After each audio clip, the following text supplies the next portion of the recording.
এবার থেকে প্রত্যেক মাসেই আসবে বিদ্যুতের বিল। বিধানসভায় ঘোষণা করলেন মুখ্যমন্ত্রী শুভেন্দু অধিকারী। এবার থেকে 3 মাসের পরিবর্তে প্রত্যেক মাসেই WBSEDCL এর বিল আসবে।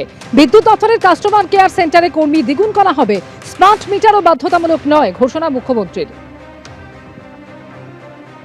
আগামী জানুয়ারি মাস থেকে 3 মাসের পরিবর্তে মাসিক বিল গ্রাহকরা পাবেন।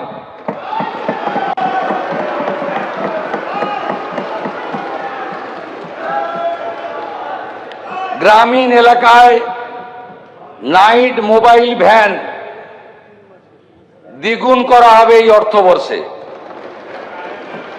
কাস্টমার কেয়ার সেন্টারে লোক দ্বিগুণ করা হবে। আরেকটি শুনলে তো বামপন্থীদের হাওয়া বেরিয়ে যাবে।